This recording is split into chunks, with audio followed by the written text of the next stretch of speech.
Hey there, everybody. Welcome to the Mark Mo Show. This is Season 3, Episode 2, titled Icons. You can find us on all podcast platforms and YouTube. I would like to introduce my co-host and producer, Aiden Maloney. Aiden, how you doing, man? Hi, kind of a rough week, to be honest. Thus the off recording day and off uploading day for all the lovely viewers out there. So quite tough. But without getting too far deep into it, the last 24 hours or so have been fantastic. That's good. Been chillaxing. We talked on the phone, which was very good. Been chillaxing, playing a lot of chess. That's good. Playing a lot of chess recently. I've been watching a lot of chess content, right, on like YouTube and stuff. People like clowning on bad games with, making sure to keep the people who played them anonymous, so you're just clowning on bad chess without clowning on people. So that's kind of entertaining. Like people like jumping into games being like, excuse me, what's a rook? Right, yeah, immediately blundering the queen. It's like, okay, I get the humor. Yeah. And then I play it, and I've blundered my queen more than once, and it's like, oh, I get it. Yeah. Oh, I get it. I see why you do that. Yep. Yeah, I've slowly been improving. It's good to keep the brain a-moving, and it's an intellectual game. It's a thought-heavy game, so I've been quite enjoying that, and it's not only keeping my mind off of, certain negative things going on, but it's also just a healthy practice, Yes. Some people do crosswords, which I have also divulged into. I like playing Wordle and little word games like that. So, if gaming is in your wheelhouse, I would say take a break from the shooters every once in a while. Play some chess, play some Wordle, Definitely. Well, it's a strategy game. Right. And a lot of those other games, shooter games, as you mentioned, are strategy games anyway. That is also true. Do yourself a favor, play a little chess, and then when you play shooter games, you'll be a better player. Exactly. You'll understand the advancing army, different specialities, how different units can work. Exactly. Yeah, something to think about. No doubt. Well, Aiden, he has his own YouTube gaming channel. It's called Aiden Spelled the Right Way. And that's just because I don't know why. Like, people still refer to Aiden as A-I-D-E-N. Right. Even though clearly on his socials, he's A-I-D-A-N. Right. And they just, I don't know. I don't know what it is. I don't get even relatives. Right. It's like you knew me before I knew I was conscious. And you knew how my name was spelled. How are you getting it wrong? You know what you literally need to start doing? Like, if people are like Aiden and it's spelled the wrong way, you need to be like, oh, I'm sorry, who's that? Yeah, I'm not sure who that is. I don't know who that is. Yeah. I'm Aiden with an A. Did you mean Aiden to speak spelled to the me? right way. Yeah. It's Aiden spelled the right way, exactly. Well, it's great PC gaming content, like GeoGuessr and Polybridge, Observation Duty, and more each and every week. What can everyone expect coming up? Well, I have several horror games on the to-do list. I'm right in the middle of playing Polybridge 3, so that will continue. GeoGuessr, of course, I've got this one fan who likes to suggest these maps, and the maps usually turn out being fantastic, so I love playing those also. And then maybe a little bit of chess, if people like watching someone who's not great at chess learn at chess. Could be fun, I'm not sure. But, horror games, and then a handful of little fun games as well. That's awesome. I really want to play chess. So it's one of those things you have to balance. What do the fans want versus what do I want? True. And you find a healthy middle. So maybe this week I will upload chess. Maybe. And I'll upload me blundering my queen. Yep. And so if there's people that love that content, where can people find it? Aiden Spelled the Right Way on YouTube, of course, and you have to spell it the right way to find me. So Aiden Spelled the Right Way is how you can find that. AK219 is back as well, you and me. That's right. The Mo Show crew doing jumped in. Little bit of gaming in there, and that's kind of going to be the channel for collaboration. It's like AK219, because that's kind of what it was meant for, was collaboration and like duos content. So AK219 is back. There's an AK219 Patreon, which has Aiden Spelled the Right Way and AK219 early and ad-free if people are interested. So love it. Check me out there if you'd like. That's awesome. And you should like, subscribe, all that kind of good stuff. Do the same right here, baby. That's right. Absolutely. And if you enjoy our content here on the Mark Mo Show, check out my radio show. It is after hours, alt rock, Irish punk. So things like Dropkick Murphys, Flogging Molly, the Tossers, stuff like that. And then, of course, with alt rock, I don't have to name all the bands. Glass Animals comes immediately to mind. Alt J, groups like that. Yeah.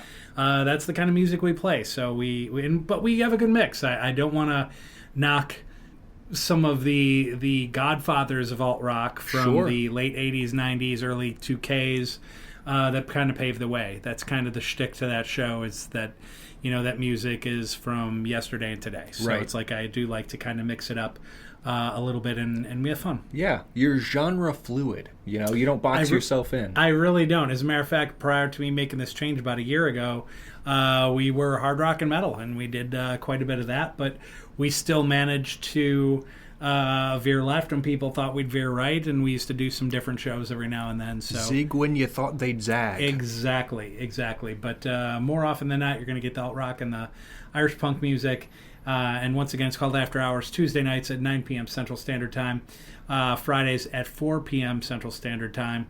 And you can find the stream at wvlp.org. And you can also find it on your TuneIn app on your handheld device. Now, this past week, we lost an icon in sports entertainment, and we lost another icon in heavy metal music. So we'll start with one. Terry Bollea, better known as Hulk Hogan, passed away at 71 years old. He wrestled for the AWA, the WWF, the WCW, TNA, and WWE. He had multiple championship runs over a career that spanned over 4 decades. During the 1980s, he was one of the most popular people alive, period, end of sentence. TV shows, movies, cartoons, cereals, apparel, toys, so much more. During the latter part of his career, things were not kind to him. So there was like this weird adult video thing that kind of messed with him. And there was a lawsuit and all kinds of stuff that ensued with that. Then there was an audio recording of him uttering some racist slurs and things like that. So you could say it probably tarnished his legacy. But in being an icon in sports entertainment, being it what it is, it would not be what it is if it was not for Hulk Hogan. So it is fair to give him his flowers, no matter what a D-bag he may have become later in life. So I think it's fair to mention that. Secondly, Ozzy Osbourne passed away at 76 years old. You could say he was the godfather of metal music. A legend. Absolute legend. Started his career frontman to the legendary metal group Black Sabbath. After several groundbreaking albums, he made his way into the solo scene, performing with the likes of Lita Ford and Randy Rhoads and Jakey Lee and Zakk Wylde. Over 5 decades, Ozzy sold out arenas, sold millions of albums. He's also the founder of Ozzfest, which I found today. I was talking with my friend Joe. He's a lover of metal, or not metal, well, all music. And we're going to do a collab with him coming up in the future. We'll talk more about that later, but because we both love music. At any rate, he had told me something about Ozzfest that I didn't know, worth mentioning right now since I just mentioned it, that Ozzfest came to be because Ozzy wanted to be on Lollapalooza. And the Lollapalooza people kind of responded in saying, we appreciate your contributions to music. You're just not our type. We don't find you very interesting or compelling. Right. It's like applying for a job. It's like, well, thank you for your inquiry. However, mind you, if you have a music resume like an Ozzy Osbourne, it's probably like 5 pages long, references out the yin yang. Right. And they're just like, thank you, but no thank you. You're not our type. And so to that, Ozzy and his wife Sharon were like, oh, okay. That's fine. We're going to do Lala, but better. We're going to do metal Lala, and it's going to be a hella cooler than whatever the hell you guys are doing. Right.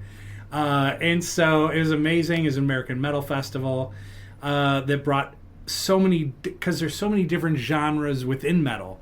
Maybe more genres than any other type of music are in metal, without a doubt. Sure. And they brought all those genres together under one festival. Fantastic. But to be fair, just like we said with Hogan, despite his tremendous success, he had animal rights groups up his yin-yang because during the 80s, here's a bat. Let me bite its head off on stage.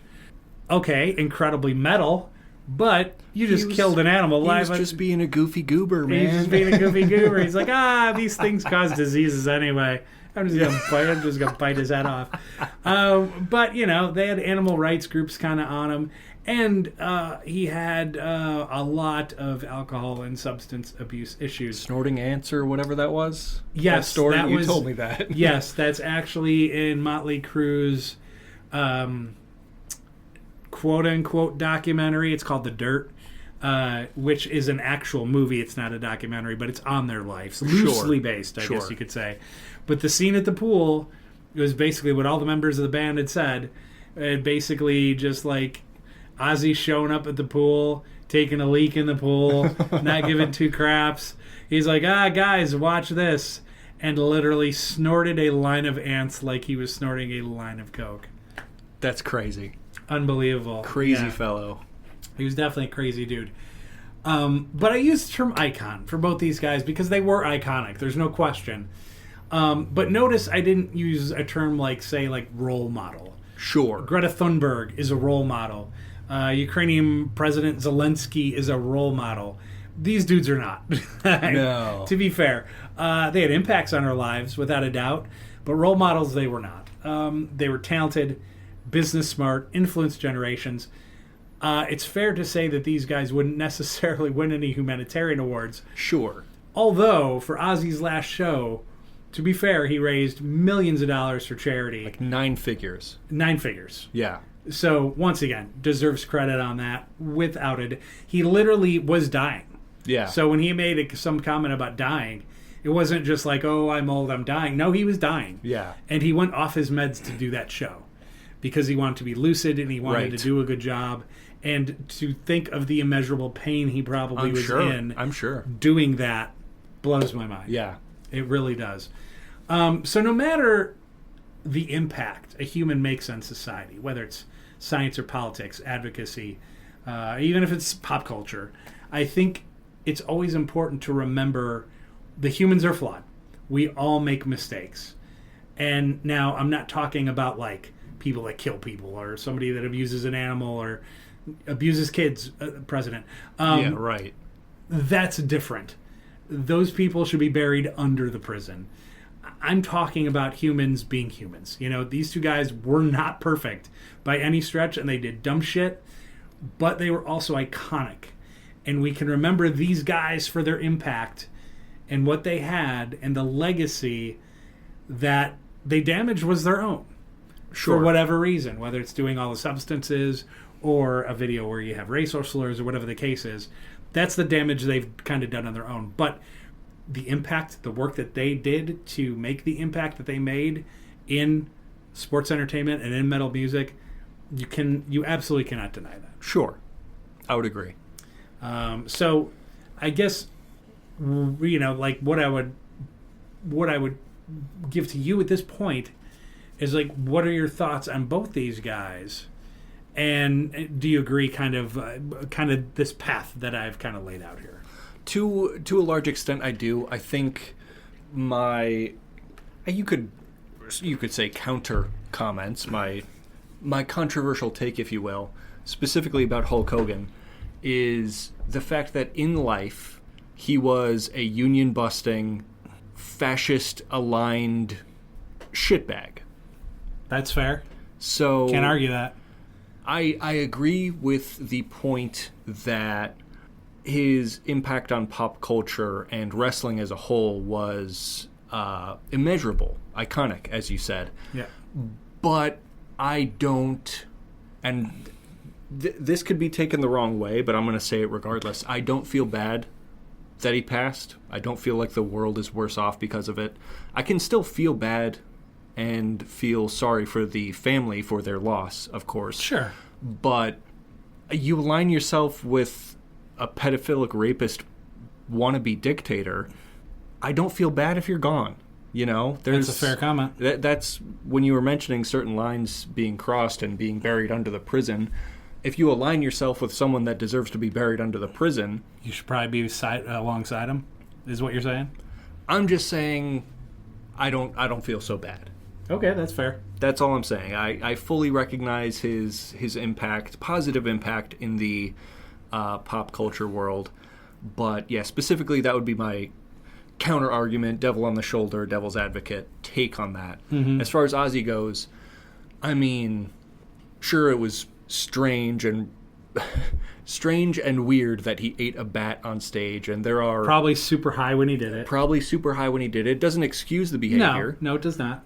But I mean, I feel bad for the bat that the bat got its head. Bat's probably like, hey, why is this guy grabbing me? Hey, what's going on? Oh, stop. That hurts.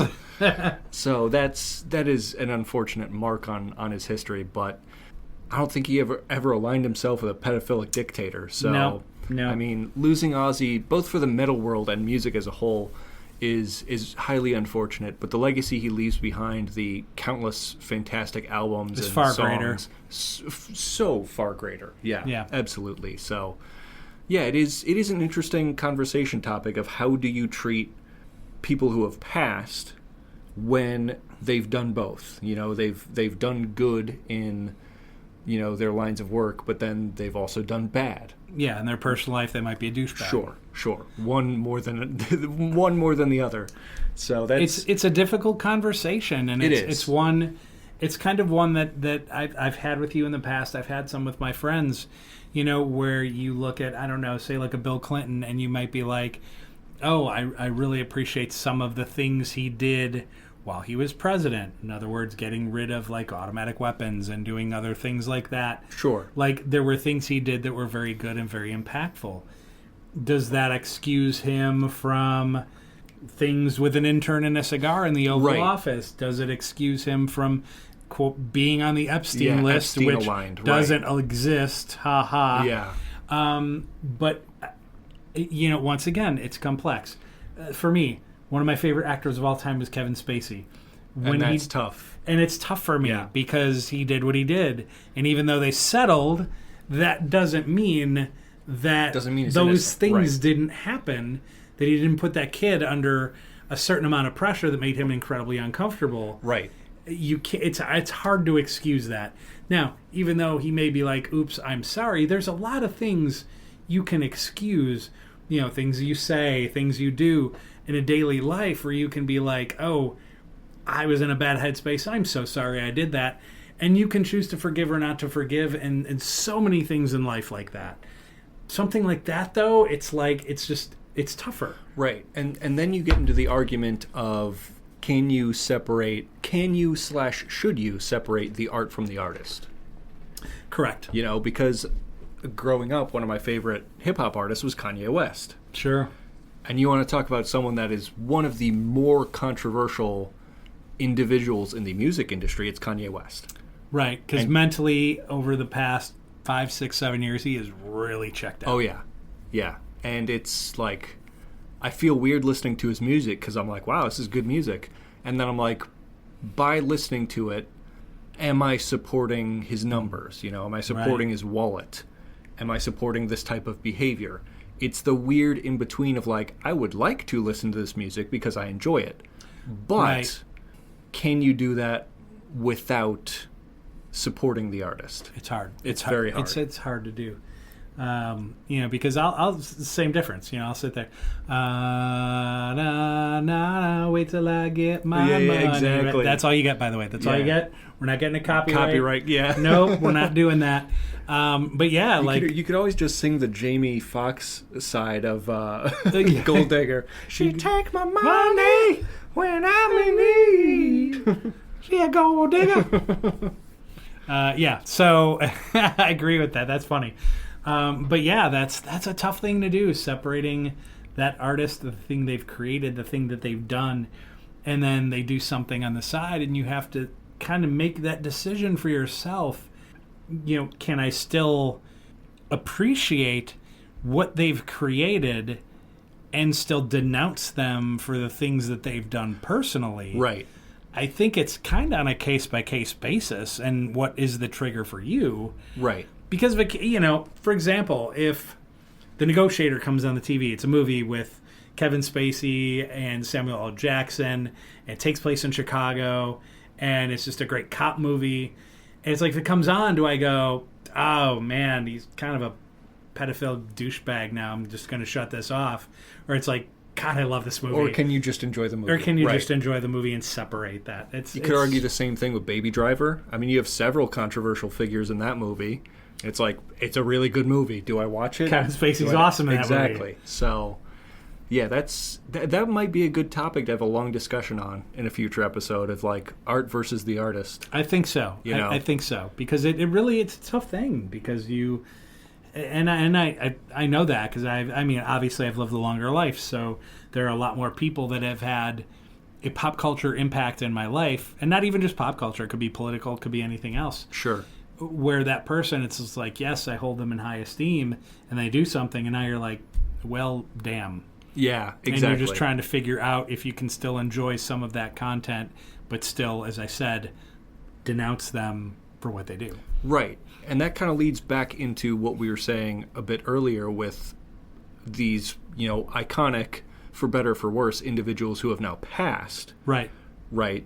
Because it's the same argument, but now they're dead. So now you've got certain lines of insensitivity people may claim if you use certain words. But I would argue you can be fair whilst kind of towing the line of insensitivity, because the line of insensitivity is mostly gray. Sure. Who finds what insensitive when talking about those who have passed. You can still be fair.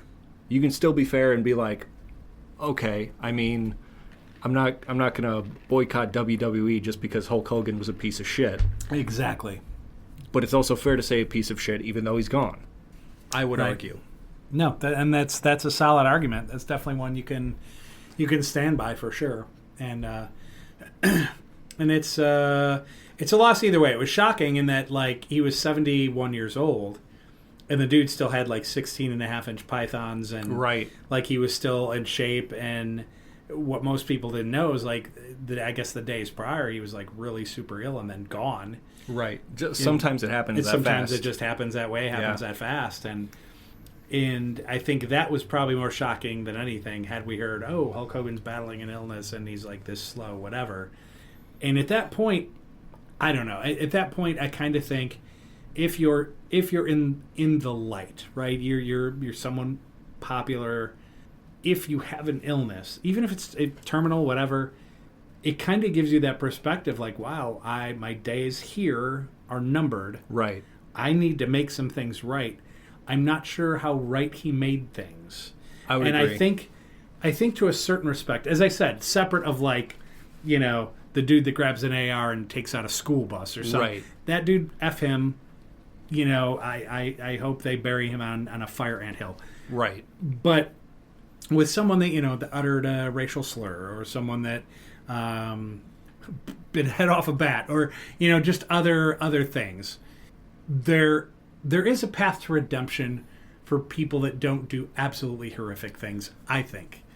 But you can tell if people are being genuine, if people are like, I want to be a better human being. Right.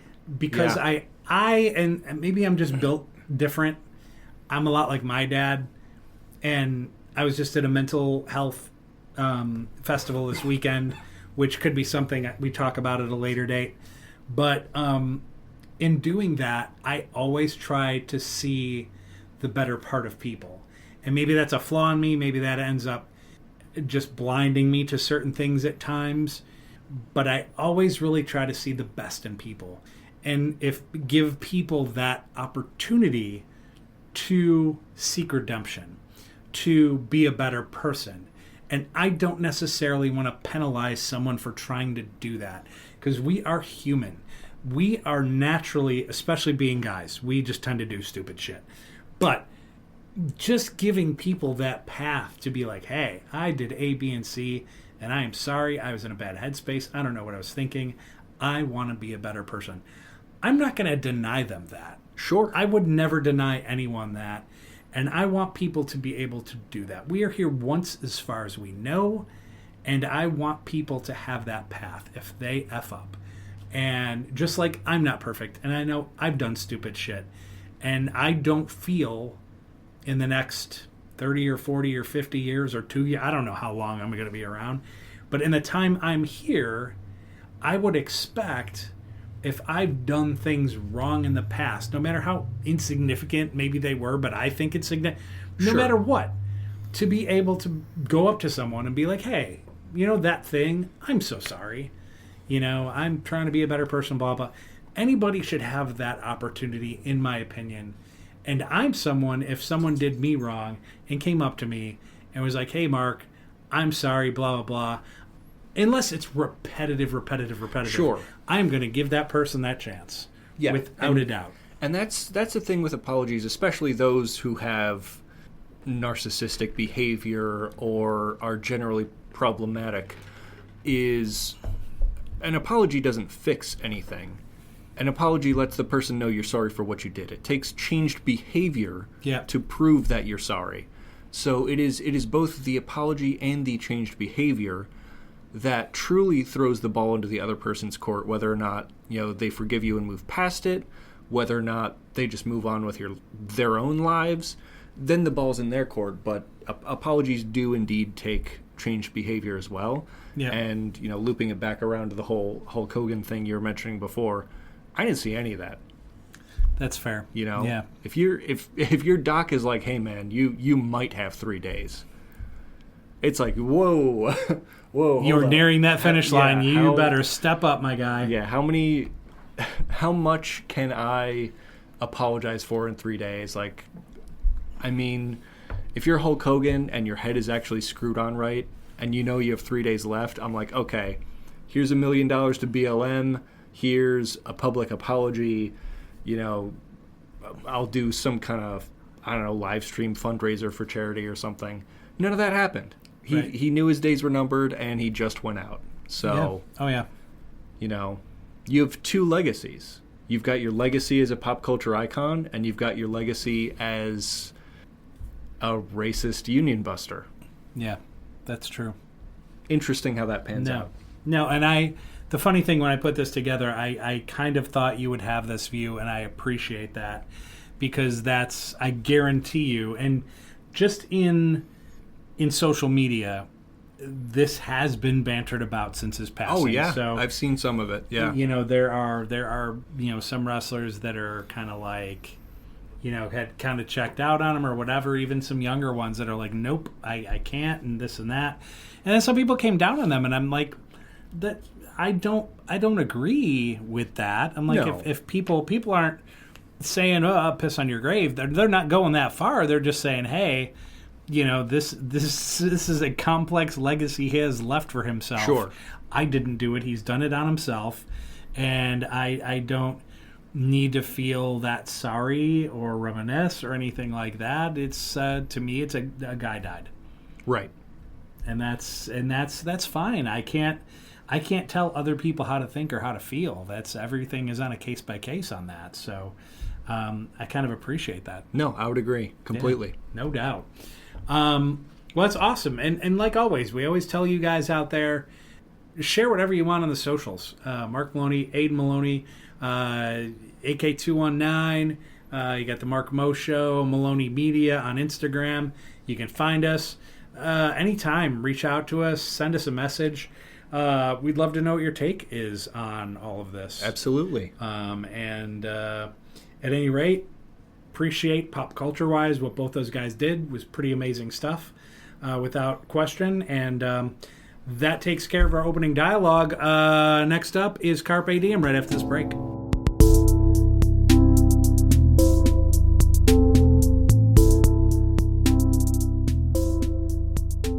All right, we are back, everybody, and it is time for Carpe Diem. You send us the DMs, we read them on air, and if you ask a question, we'll, we don't have to, we don't have to answer them.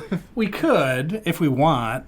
We're not obligated to. No, we are open to coercion. That is true. So you can say, hey, here's my question, $10, and we exactly. At that point we'll be like, oh, that's a great question. Like most federal politicians, we can be bribed. We can be bribed, yeah, and it's not illegal. As a matter of fact, I think we call it lobbying. Lobbying, yeah. We're not governed under anything, I don't think. No, you could even just call yourself Super PAC and give us like $12 million.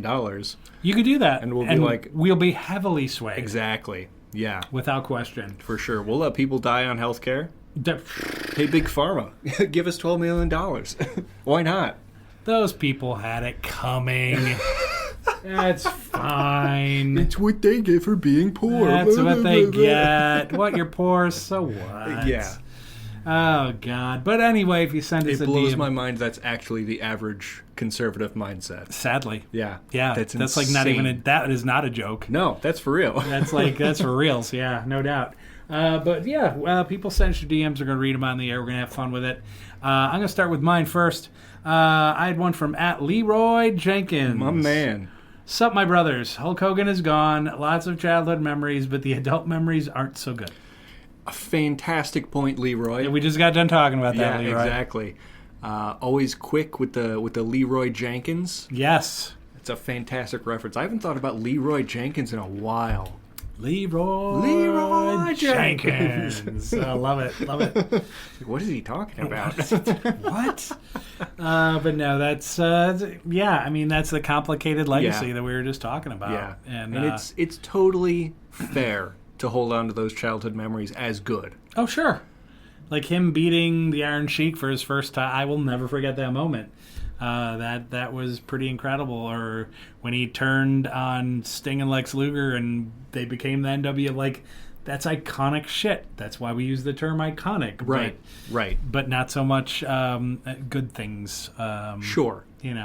Complicated, as we said. Yes. Very complicated. @Bro, are you for real? Ruh-roh. I saw the Fantastic Four movie. Not sure if you are going to review it, but it was very mid in my estimation. Can Marvel recover? Oh. Well, I just saw it, bro. And are you for real? I am for real. I'm a bro, and I am for real. I will say this. I did see it. I don't feel the way you did. I did like the movie. I thought it was good. Good. I thought it was very much, and it pays homage to the comic books. I thought that was great. And then they end the movie, and then there's a quote by Kirby, and it's great stuff. Like, it was really, they did it right. If you remember the other Fantastic... yeah, you remember the other Fantastic Four movies, they're just kind of campy and kind of, whatever. I loved the bit in the Deadpool movie where Chris Evans came back as that. As that guy. Loved it. Amazing. Johnny Flame or whatever the fuck. Yep, exactly.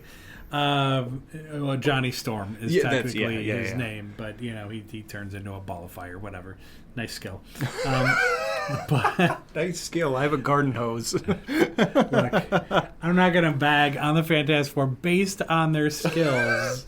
It is what it is. Hey, I'm stretchy. Wow, great. I'm fat. I mean, what are we doing here? It's like, really, Sue is the only one that got some weird cosmic force field moving. Like, she got some, and she can become invisible. Like, she's got some stuff. It's like, oh, I'm a rock. Okay, clobbering time. It's kind of It's almost like they took the idea from like Mega Man, right? It's like, oh, what is Rockman weak to? Pickaxe Man. Pickaxe, what maybe. Is Fireman weak to? Oh, Waterman. I'm the water hose. What is Stretchy Man weak to? This is incredible. I don't know. Liquid nitrogen. That might be a complex situation for him. Get frozen, stupid. Get frozen. I mean, so it's like, look, if you're gonna nitpick, the skills are kind of whatever. It's like, even besides being stretchy, the dude's a genius. So it's kind of like the whole Tony Stark thing, right? So the dude's a genius, and he could be like, oh, I got a solution to this because I am incredibly smart. Even argue Professor Hulk. Sure. Professor Hulk as well, yeah. So it's like, okay, yep, your brain is probably more valuable than just about anything else you do. Right. I totally get that. But no, the movie itself was good. It was entertaining. As I said, it paid homage to the comics. So I think if you're just a comic book fan and you're a fan of the comic genre, I think you will enjoy it for sure. The Galactus and the Silver Surfer, the word iconic, I guess that's the name of the show, right? So the iconic villains, it was solid. I mean, it was just solid how they did it, and they were able to do it without kind of a long intro or backstory. Like, the way they did it kind of told a story like within 5 minutes. Oh, the Fantastic Four. Like, they almost did it in like a storytelling mode to kind of catch you up to be like, oh, and here they are. Right, because they've done like the Fantastic Four origins like 3 times already. Exactly. You know? They didn't need to do it again. Right. Like, people know who they are. Yeah. And so that part was fine. So, like I said, I enjoyed it. I'll do an official review next week. But, no, chill out, bro. Bro, we cannot agree. No. And that's for real. We cannot agree. It was entertaining, and they're setting up something bigger because we got the 2 big Avenger movies coming up, and they got a lot of shit to wrap up in a short amount of time. So I think they've started doing that, and the post-credit scene is awesome. Everybody in the theater was like, ooh, like, nice. So once they do that, you're just like, hey, getting tinglies again. Yeah. I'm like, Marvel's doing something here. So I feel positive about that. And I don't know, half the theater clapped after the movie was over. Good. So very good. It's not a bad sign. That's how it should be. Yep. Could you imagine, since we were talking about stretchy people, it doesn't align with, Mr. Fantastic Four guy. But Mrs. Incredible from the Incredibles movie. Yeah. Could you imagine how easy childbirth was for her? Super Just easy. like splat that open and be like, slide that bad puppy out. Right out. Be like, hey, I'm totally fine. This is not problematic for me at all. She's probably like doing her frickin' nails, be like, oh, it happened? Cool. Yeah. That's funny. It's an interesting take on Ms. Incredible. Whatever the hell her name is, I don't know. Pixar. Myra. I don't know. Yeah. Does she have a name? I don't know. I haven't seen the movie in years. No. Probably a decade plus. It's been a while. Yeah, it's been a while. It's been a while. That's all you get. Big Stained fans. Big Stained fans. But you wonder how many other things are stretchy on him. Anyway. That's why he's got Mrs. Incredible. That's right. Because he's not that handsome. No. And granted, Pedro Pascal. I'm talking about... Pedro Pascal's great. Right. The previous Mr. Incredibles. Right. They locked that down a different way. They kind of lacked it. Yeah. They lacked it, it's for like, sure. Here's White Man. Okay. Yeah, right. That was it. What's cool is White Man is stretchy. Okay. Ooh, wow. Whoa. Fantastic. He can get my beer from across the room. Thank you for your service. He allows me to be lazy. Right. At Penny the Pincher. Damn, me too. Maybe I'm weird, but I like a guy who shows me a good time and doesn't spend a lot of money. First date and the guy is blowing his wad on it usually means money is about all he has to offer. Curious take. That's a curious take. That is a curious take. Not? I think, and I don't think that's necessarily a controversial take. I just think, every individual has their ideals of what a first date should be. And if that's yours, that's fantastic for you. Sure. I would kind of agree, but that's also because I don't have wads to spend on a first date. But yeah, I don't know, especially if you're talking about millionaires dating millionaires, you have the means to blow a wad on a first date. You could spend a couple racks and not even feel it. But for like the working class individuals, it's a lot different. If you can prove that you are not only a good and kind person, but also provide a good time, provide some laughs without spending hundreds of dollars, I think that can prove like, hey, you can be this good, kind, funny person without having to spend the money. Sure. And I think that's admirable because, especially in working class America these days, there's not a lot of money to spend. No.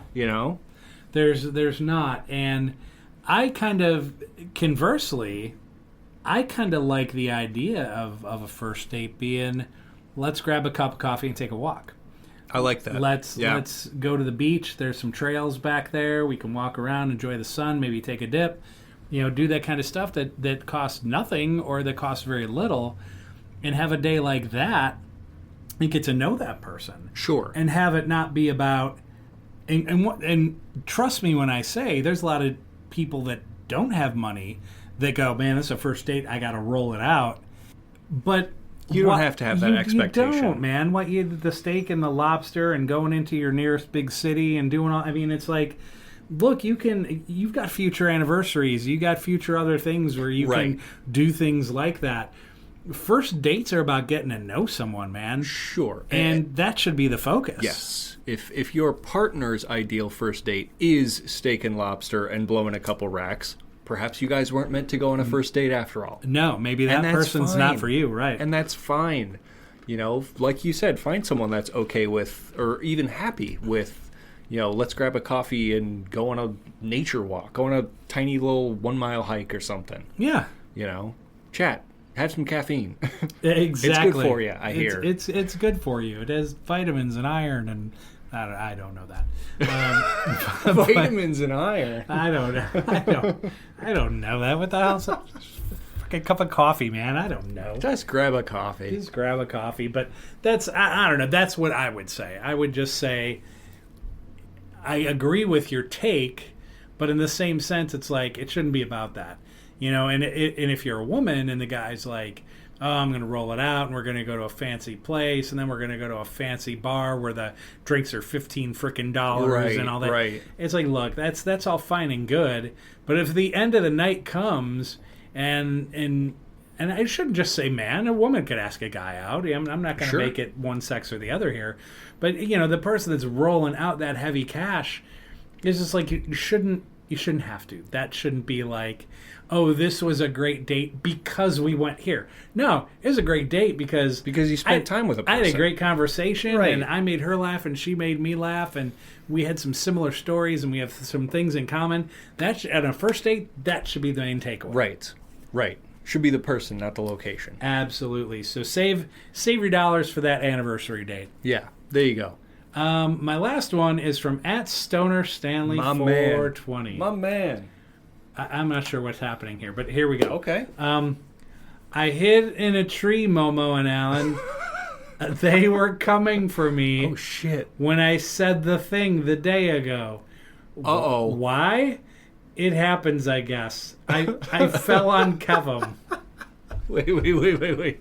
There's so much happening. So he falls on Kevin. He fell on Kevin out of the tree, I'm assuming. Been absent for many, many months now. Many months. So that probably lends to the fact that we haven't seen him because... he's under Stanley. Yeah, Stan fell on him. Is Stoner a resident? Or does he have a green card? If they're after him, it could be ICE. It's interesting. Could be ICE. Could be. The Gestapo. So I would just say I'm rooting for you, Stan. Yeah. Or it could be like DEA. Could be the DEA. Could be DEA if he's in somewhere that could very well be. His fancy little devil's lettuce isn't legal, like Indiana. Oh God, so stupid. Yeah. But it was great, and they were coming for me when I said the thing the day. What did you say? That is true. And who did you say it to? Right. Clearly, it's not Kevin because you fell on him. That's true. Unless you said it to Kevin. And what if Kevin was coming for him? Or if Kevin ratted Stan out to whoever is now coming for him. Oh, I wonder. Interesting. There's a lot there. There's a lot to unpack.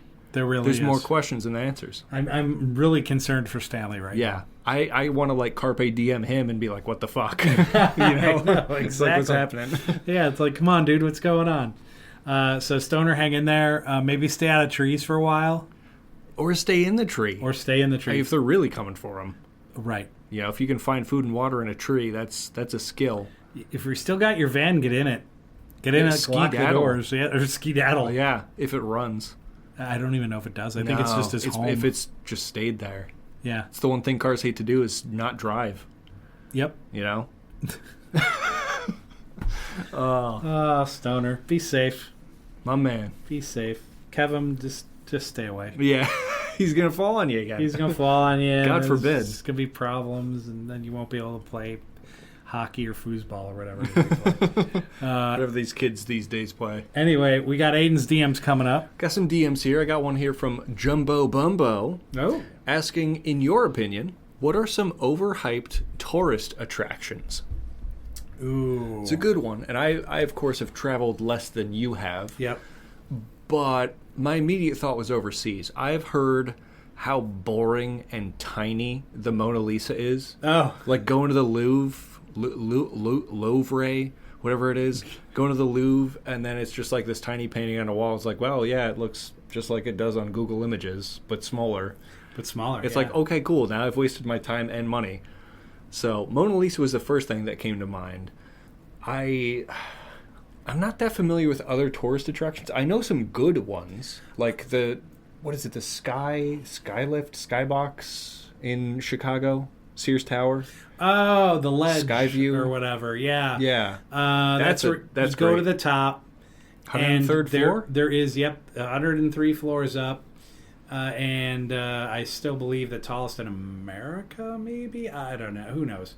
But you get out there, and there's like this glass ledge that's like goes like 4 or 5 feet out. Yeah, beyond the edge of the building. The street below is right below you. You can look down, yeah. And I guess now the glass wall tilts forward at a 45-degree angle, and you can lay against it and I would not do that. I don't know about that. I would not do that. But that's not one thing I would say it's bad. Like that's a good one. In Chicago, I would say it's the Bean. Its official name is called Skygate. But you go to Millennium Park, and it's right off of Michigan Avenue in Randolph, and it's called the Bean because it looks like a big bean. It's a big silver bean. And everybody goes to it, and it's reflective, so it's like a mirror. So is it good for a selfie or a photo op? Yes, because you get... But there's going to be dozens of people around you. Tons of people. You're not going to get it clean. No. There are going to be people, photobombs, all that. But it's just a big bean. That's like traveling down the highway and having Clark Griswold go, oh, it's the biggest ball of mud in the world. Right, exactly. You might as well go see that. Yeah. Because it's just a bean. It's like a highway attraction. Yeah. So if you're coming to Chicago... There's other things to do. I'm originally from the city. Don't go. The Bean's the Bean. It's not. Go to Millennium Park. There's other cool shit in the park. I'm not saying don't go there. I'm just saying you can just skip the Bean. Yeah. There's nothing really. Go to the Buckingham Fountain. That's cool as shit. Yeah. There you go. That's if one it's thing. on. If it's on, like sometimes you walk by, you're like, what the hell? Why is it not on? It's a clear day. It's 80 degrees. It's gorgeous. Why is it not on? Well, it's because Chicago sold all of the parking fines to a foreign country, and now they're broke. Yeah, again. Yeah. Oh God. We didn't have the money to turn the fountain on. Sorry, guys. Didn't have it. But yeah, that one is kind of it's kind of unimpressive. I'm kind of thinking kind of on the fly here because, as Aiden said, I've been a lot of places.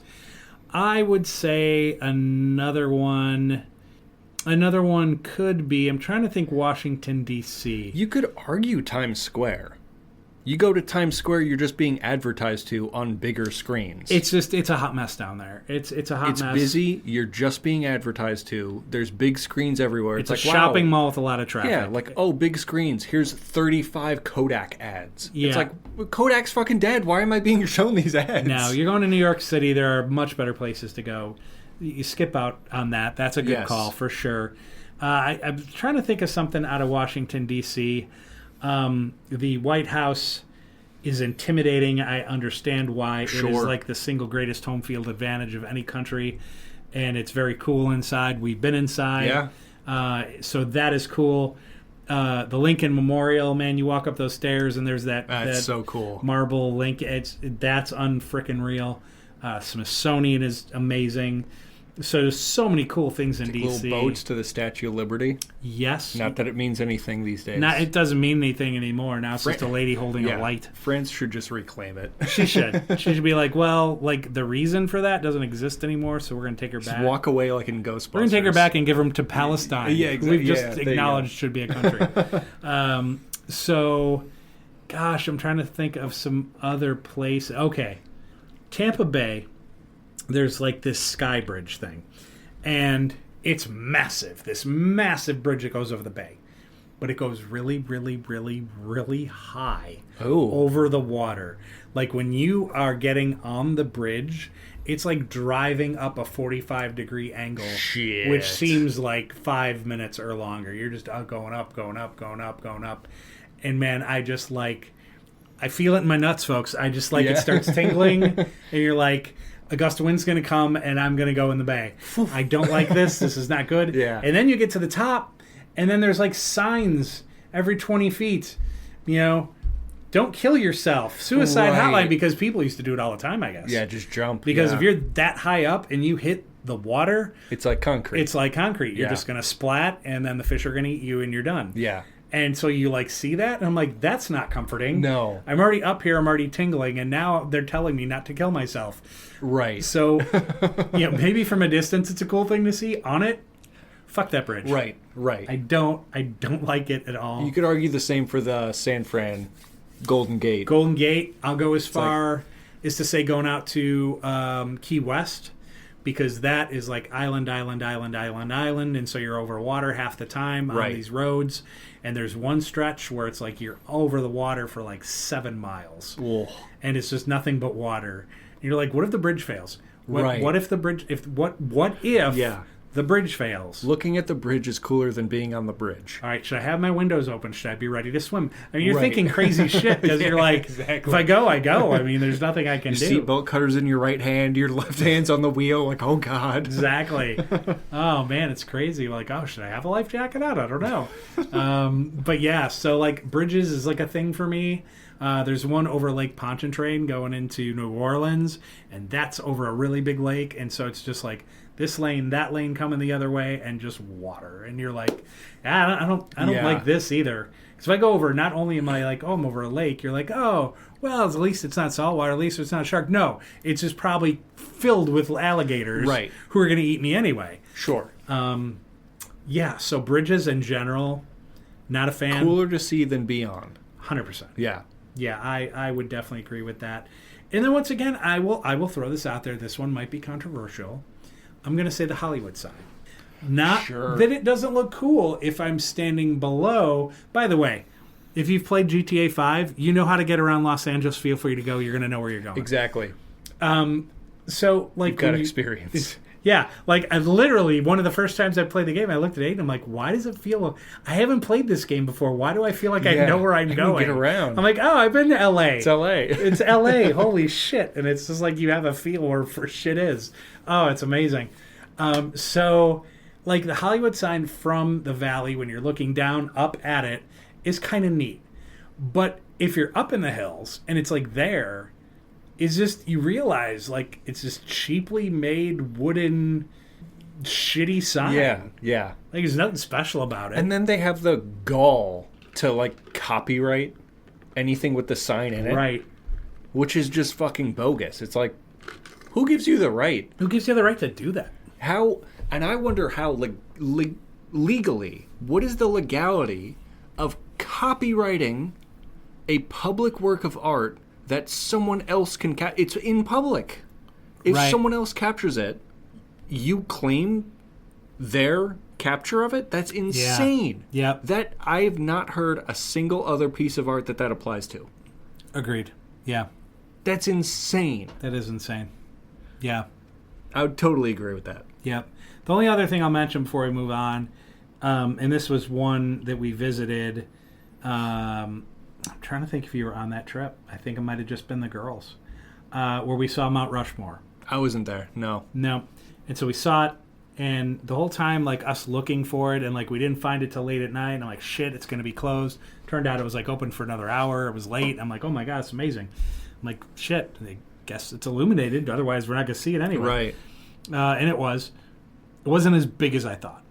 And so that was like a thing. I thought it was just going to be this massive thing that was just going to be like, whoa. Right, and I'm like, oh, okay. That's how I felt looking at the Grand Canyon. The Grand Canyon Did you feel that same way? Fascinating. Yeah. It's huge. It stretches forever. It looks like a painting. So hearing that Mount Rushmore is not like that is like, oh, that's unfortunate.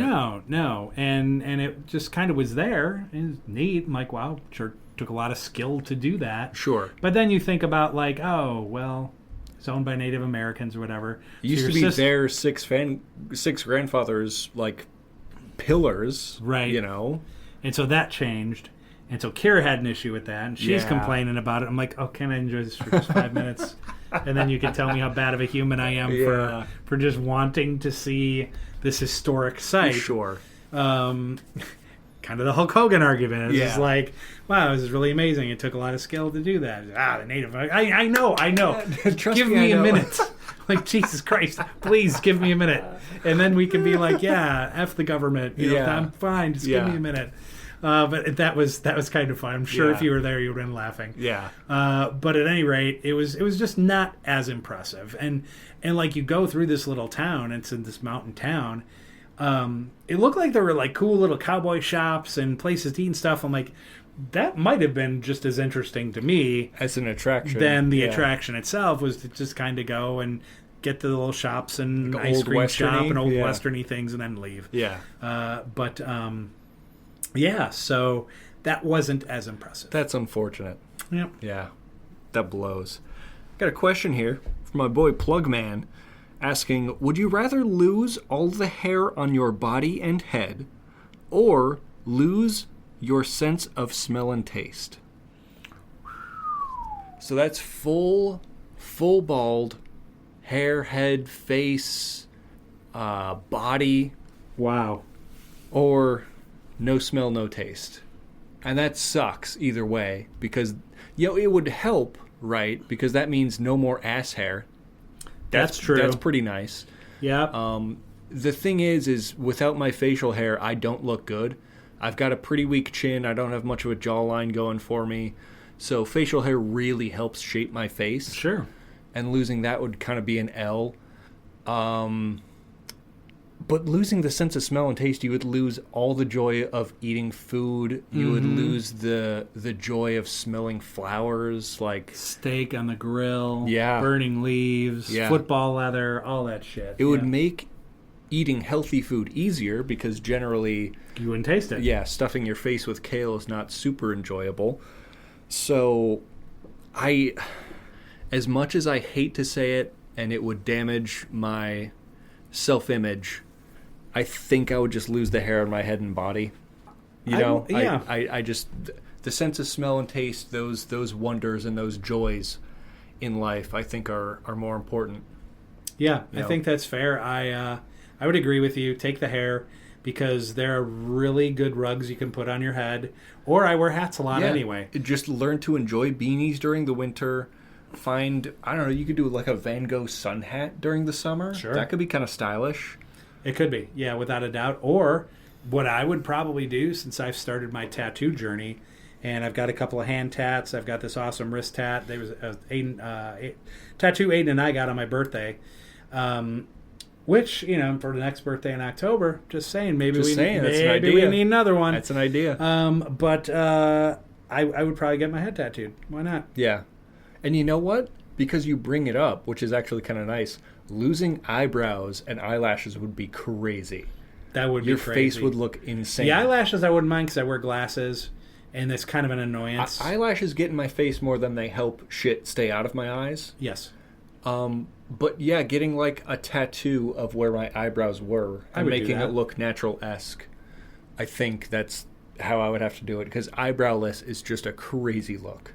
It is. Well, what was it, Murr from the Practical Jokers? He did that. He did that. I'm like, oh nuts. My God, he looks horrific. Yeah, he looked nuts. Oh, yeah. So that's a good thing you bring up. You definitely have to get eyebrow tats. Would have to. Yeah. Yeah.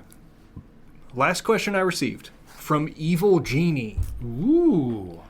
Evil Genie says, not asking anything, I guess. Evil Genie says, I grant you no wishes, but I offer you this.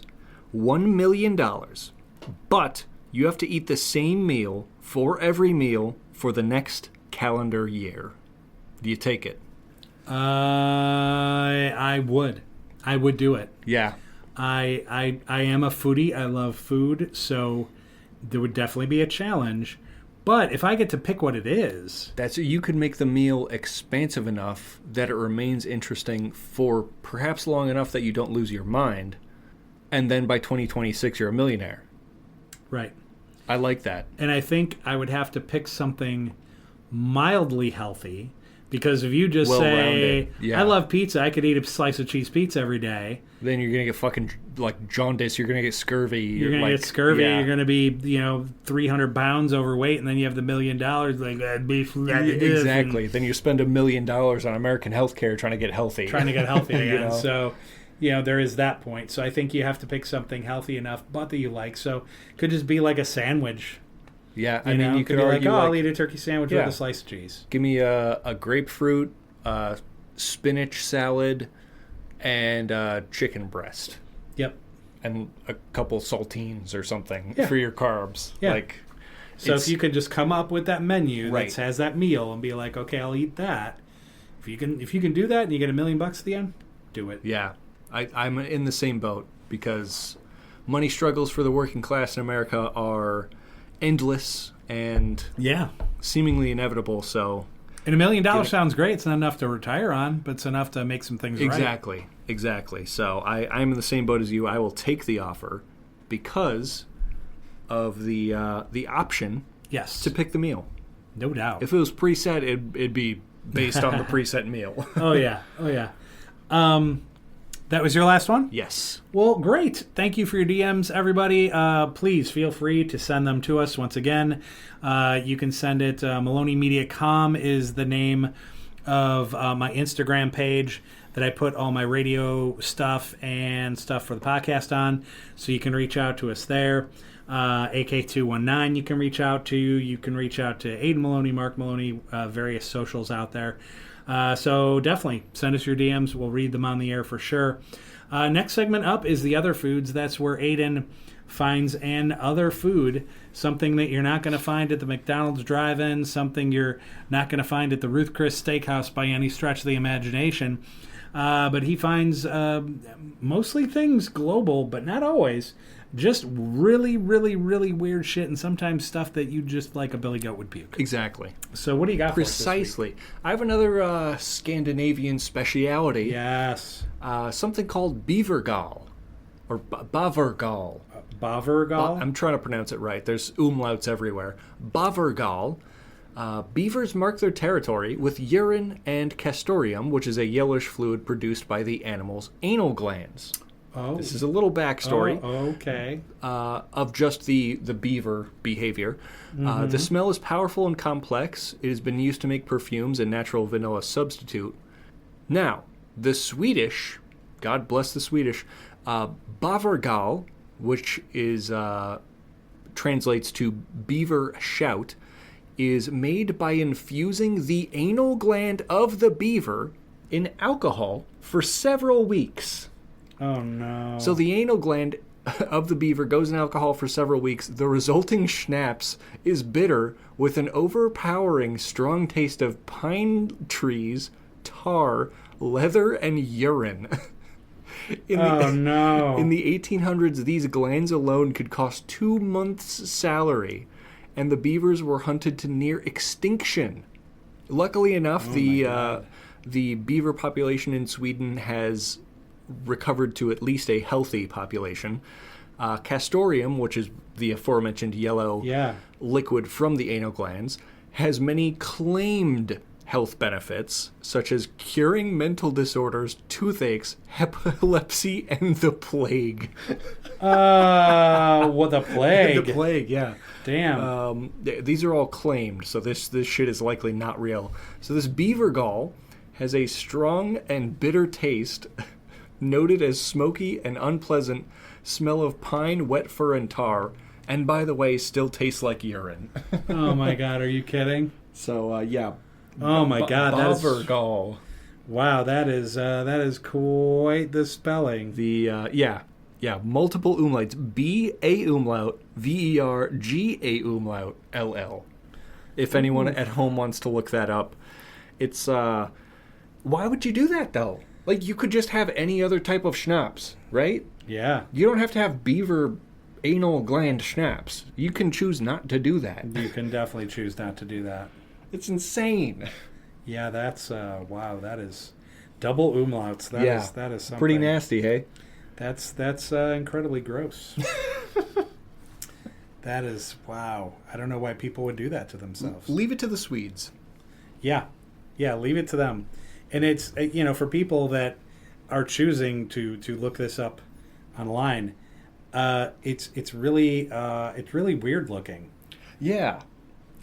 I can't even describe it, really. Aiden really threw me for a loop for this one. It is, looks like cracked eggs. Kinda, sorta. I can't. I think maybe that's. We'll find the correct page. I don't know if that's the right one. I think it is. Oh, I think that is the correct page.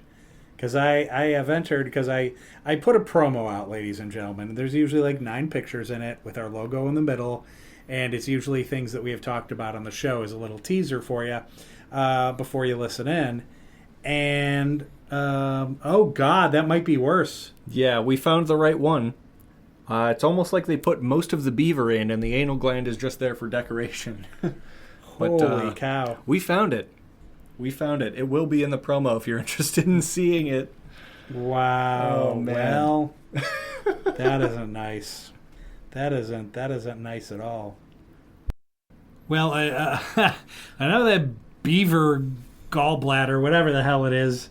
We are going to move on to, I don't know, something a little tastier perhaps. It is my Fry Guy Fry review. And I am a bit of a fry fan, and we thought, hey, what a nice little addition to the show. Might as well talk about some tasty French fries, maybe the greatest food invention of all time. And so this one's a little interesting because I worked kind of a side gig all week at the county fair. And, of course, when you're at the county fair, you got the fair food. Now, while most of the fair food this week was incredibly uninspiring, they had some regulars that were no longer there, just kind of mid, couple places that were good. I went by this guy, Spuds. It was a fry one. I'm like, okay. My man has potatoes. Now, keep in mind, this is a double review. Whoa! It is a double review. Fry Guy Fry review times 2. That's right. Because they had poutine. Oh, my man. Holy. And for all of you that go, hey, what the hell's poutine? Well, damn you, you should know. No, I'm sorry. Let us educate I should not you. judge. Yeah, let us educate you. Let us educate you. It is a gift from the French Canadian. Which is rare to get. What is rare to get. Usually they're the assholes of Canada, I've heard. Hello, bonjour. Yes, so it is a bed of French fries, cheese curds, and a hot gravy. Usually beef, but it can be turkey or chicken. And that's it. It's simple. It's wonderful. It's cheesy. It's delicious. It's savory. All those things. They had a poutine. Now, some of the best poutine you can get is from Canada. Bridge fries, for example, right at the bridge. And that is in a town called Sarnia, right on the water. Beautiful. And bridge fries. Get your poutine. It's amazing. All the restaurants have poutine. It's like standard. It's great. So America is a little slow on it, which is amazing to me because something is high calorie and just loaded with cheese and gravy. You think we would have invented it, right? But we're a little bit slow on the poutine. So they have poutine. I'm like, fry place. Let's give it a shot. So I'm going to give my poutine grade. It's going to be different, okay, because I think that's only fair. It's kind of two separate things, even though they're the same. My poutine grade was very good. I gave it an 8.8 out of 10. Good.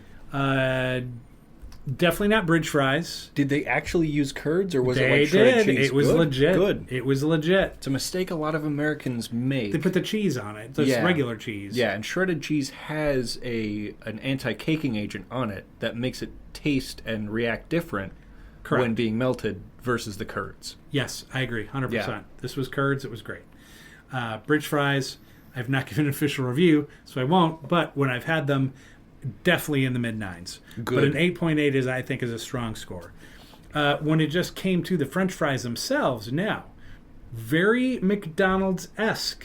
Okay. In terms of texture, in terms of like the size of them. However, they were just warm. They weren't hot. I see. Makes a difference. Yep. And a little bit limp dick. A little bit limp dick on the fries. A little floppy. So perhaps they'd been sitting a little bit. Not quite sure. Although they were tasty and properly salted, I will give them a 7.5. That's fair. Which I think is a fair score. The caveat of the Fry Guy Fry review is you review them as they were received. 100%. Yeah. So had those fries been fresh, salted properly, all that good stuff, maybe you get another point. Maybe you edge up into the 8s. Yeah. 8.81. So I have to grade it as I got them. 7.5 fry. 7.5. That's it. Yeah. Good to know they make for a good poutine, though. Oh, yes. Definitely the poutine was solid. It was very, very good. That's the Fry Guy Fry review. Good chance I'll be coming to your place and trying it out. So make sure those fries are properly salted and hot, and you're going to get yourself a good review. Damn right. Without question. We're now going to take a super quick break. We come back. You just made the list, and this one's going to be about one of those icons we just talked about.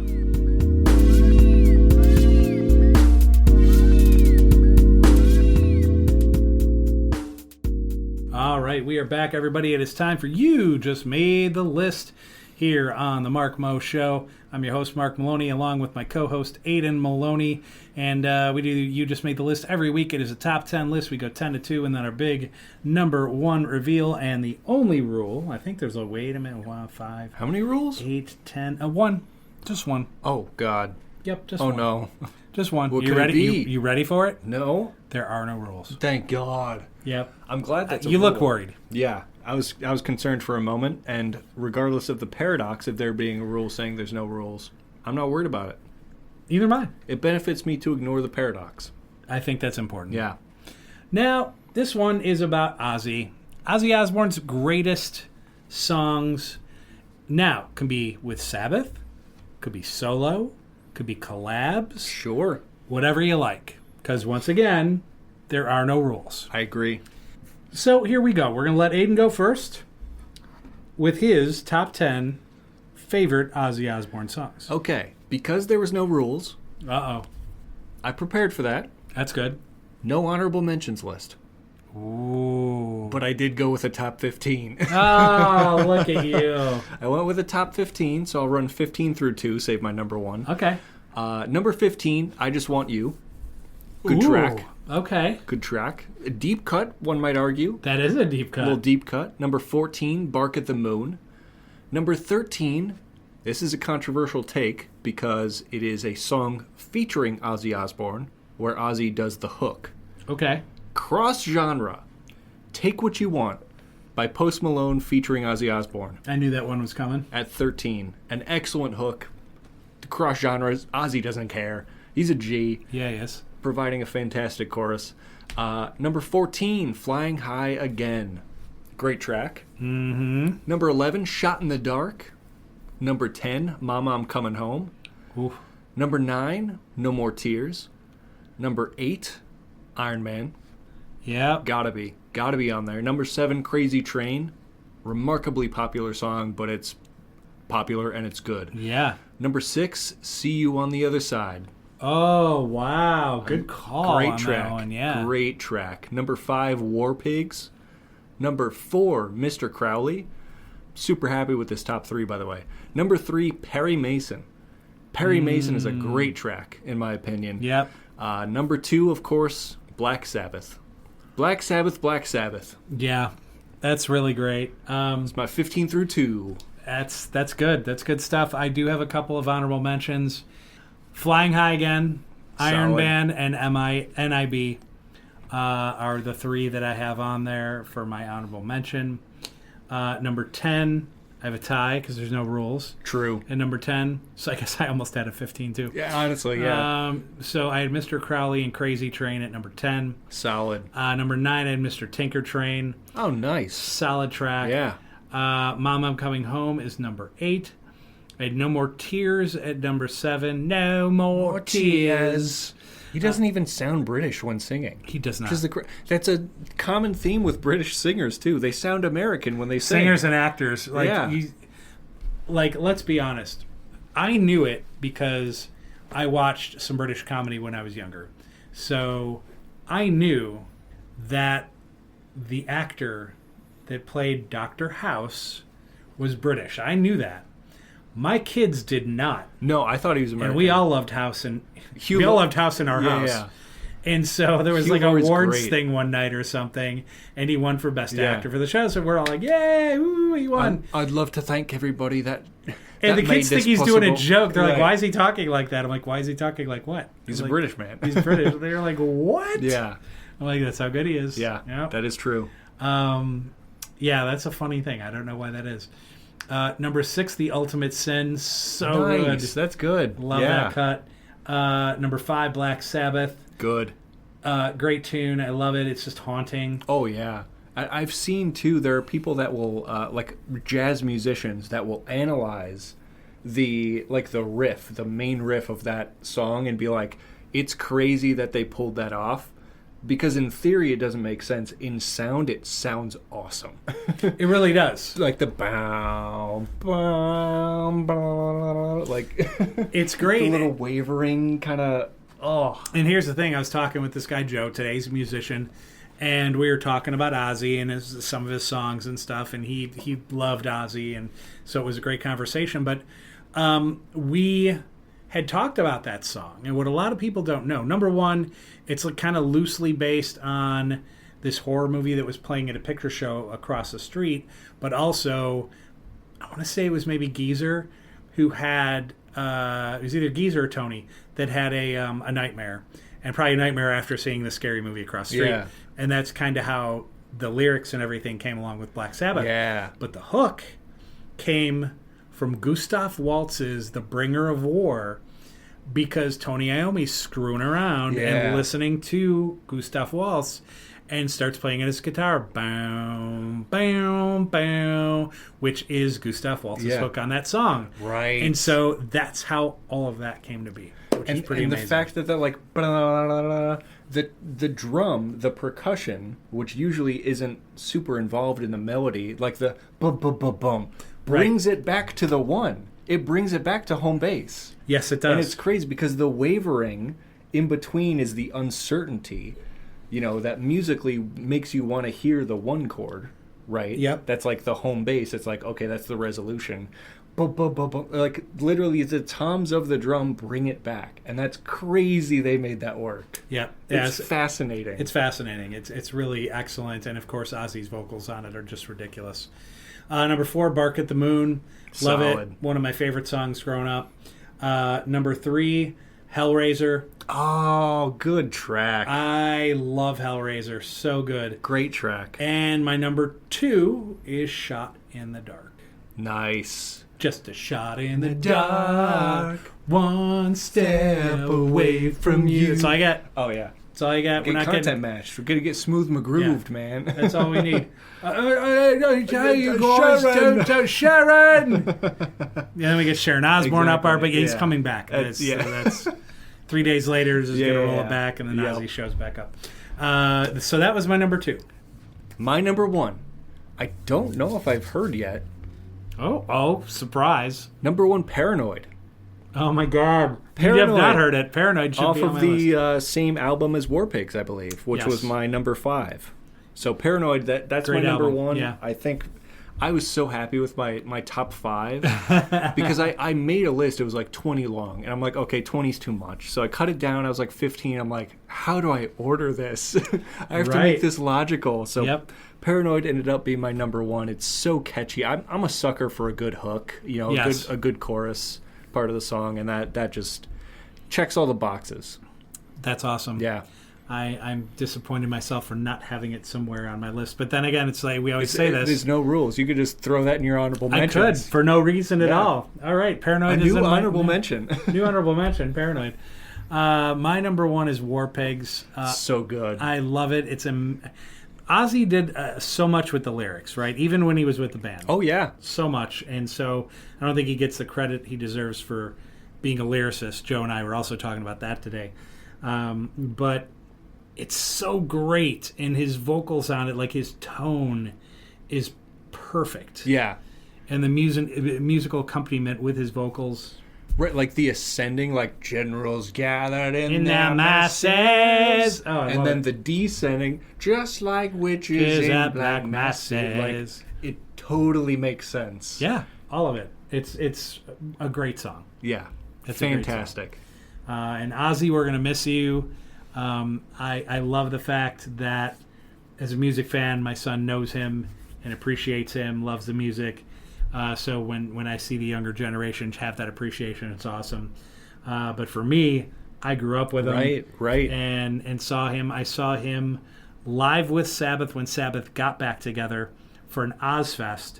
and the undercard band was Iron Maiden. Oh my god! On that festival, what a dream ticket! It really was. Oh so I was like, "Oh, Maloney, do you want to go to Ozfest?" I'm like, "Oh, I don't know." And I'm full well knowing Ozzy's going to be playing. It's like, "Oh, Ozzy's back with Sabbath." So immediately I'm like, "Oh, that sounds interesting. Like, who else is on the bill?" And they looked at me like I had a third head or a fifth eye or whatever, and it was like, Iron Maiden. Oh, I'm like, shit. We're going. Yeah, we're definitely going. And the best part of it was Bruce Dickinson, lead singer of Iron Maiden. Yeah. And Sharon Osbourne hate each other. That's funny. Hate each other. So, first off, I want to thank them for so much hatred for each other to at least make this happen for metal fans. Right. Because it was an amazing thing to see. And I'm sure Bruce loved Ozzy, and I'm sure Steve Harris loved Ozzy and all the guys. But did not like Sharon, didn't want anything to do with her. And Ozzy, I think it was something vocal, but he missed like 5 or 6 dates on that tour. Oh, wow. And Maiden had to headline. And so they had to do an extra 4 or 5 songs because they were the headline band. What does Bruce do? Hello, everybody. Welcome to Maiden Fest. Sharon did not like that. Awesome. She did not like that. Good. I love that. Yeah. I really do. Yeah. You got to find the humor in the little things, hey? You really do. Yeah. You really do. And then I'm sitting there like, all right, ass, yeah, why haven't we had a Maiden Fest? Right. A fair point. Fair point. But to loop it back around, I wanted to mention a point you brought up earlier is like technology will continue to advance, you know. TVs will get better and bigger and have different technology in them. Phones have been advancing forever. You know, different sound recording or, you know, listening quality will advance. But good music always stays good. Yes. You know, there's nothing that says like, oh, well, I can't listen to that track because it wasn't recorded on a Shure SM7. It's like... Right. Good music stays good. It will still sound good. It will stand the test of time. It will stand the test of time. Which is why rock music's great. Absolutely. It will stand the test of time. You know, whether it's Cream or the Who or the Rolling Stones or Led Zeppelin, you know, anything like that. The music just stands the test of time. And think about like all the 80s and 90s rock bands who were influenced by that. And then all the bands today who are influenced by those bands. I mean, that's just kind of how it all works. Right. You know, and even grunge, because when grunge came up, it was all pop metal. It was just different. And then there were enough people it's like, well, I have really serious feelings, but I don't want to sing about babes and getting drunk and high. Right. I want to sing about, like, the world really sucks and I'm thinking about not killing myself. Right. And there's just serious things and I want to sing about them. And so, like the complexities of the Vietnam War and being a son of someone who fought in that. Rooster being that song, it's like... Right. And you listen to it, it's like, oh, this guy, I love these riffs, this is catchy. And then you look at the lyrics, it's like, oh, fuck. Exactly. They spit on me in my hometown. Holy fuck, buddy. Yep. So, like, that is serious shit. That is serious lyricist shit. And so while I wasn't into it right away, because I was into that pop metal, I was into partying and good times and whatever, it wasn't until later in life I went back and listened. And trust me, I bought Pearl Jam's 10, I bought Corduroy, I bought Bad Motorfinger, and I bought some great albums. I love Screaming Trees. There's great bands from that era, but I just wasn't into them because I was like, hey, you guys are trying to kill the music I love. Fuck you guys. I see. And so it was kind of that mindset. So then later in life, like 10, 15 years later, I start really like listening, getting the albums and stuff. And I'm like, well, shit, I missed that. Yeah. Because it was just, I should have just loved it for what it was. And it was nothing personal against that metal genre. It was just, hey, we're doing something different and this is it. Yeah. And you really had to kind of appreciate it for what it was, you know. Better to miss the boat and come back to it than forsake it forever. 100%. I didn't see Maiden live until 2000. Yeah. So it was like, what, almost 20 years after they came out. And I hadn't seen them because they didn't get radio play in the United States. Sure, that's and true. Only real metal fans would kind of get that. Back when I was young, there was a lot of tape exchange. People would have tapes, plastic little tapes you put in your stereo at home. And at lunchtime, like somebody'd be like, "Oh man, I got tape for you." "Oh, I got tape for you," and people are exchanging tapes. "Have you heard this band?" "No." "Oh, here, check it out." And you go home and you listen to it, and that's how we got to learn a lot of new music because radio didn't play it. Right. So that was kind of cool. That's how I got to learn Queensryche from a cousin when I went to Northern California. "Hey, have you ever heard of Queensryche? Queens who? Check this shit out." And then I went and listened to it. I'm like, my world has just changed. So it was amazing. It's pretty fucking baller. I had a buddy of mine named Vaughn in high school. He's like, "Have you ever heard of Mechanical Resonance?" I'm like, "Was that from like chemistry class?" He's like, "No, dude." He's like, "It's a band, Tesla." I'm like, "No, I haven't." So he gave me a tape and I listened to it. I'm like, this is a cool ass band. Right. And it's like different. It's like they're not pop metal. They're not like super heavy metal. They're just a dirty ass hard rock band that goes out there and jams, and I loved it. Yeah. I loved it. But if that tape exchange hadn't happened, sure, might not have known. But so today it's different. You got YouTube and you've got other venues, Spotify, whatever, for kind of listening to music. But it's different, and I kind of almost prefer and like the way we did it back in the day with the tape exchanges and going out and buying records, or as some dude being like, "Oh, check out this 8-track," shit like that. It was just different, Yeah, I would agree. Not that I was there for it, but I know exactly what you're saying. Yeah, it was different. It was just so cool. Now, that kind of takes us to review preview. Now, I really don't have a review preview because at the point we put this together, I hadn't seen Fantastic Four. So that obviously will come next week. But I kind of thought in honor of Ozzy passing and Chuck Mangione, who was a jazz trumpet player, did some pop jazz, did some real significant songs in the late 70s, early 80s, that we would do just some of my favorite movies about like singers and bands. Because that's almost its own genre, right? You go see a comedy, you go see a drama, you go see this, that. It's different, right? But like there's no like movie genre for like, other than a musical, but they're not technically musicals either.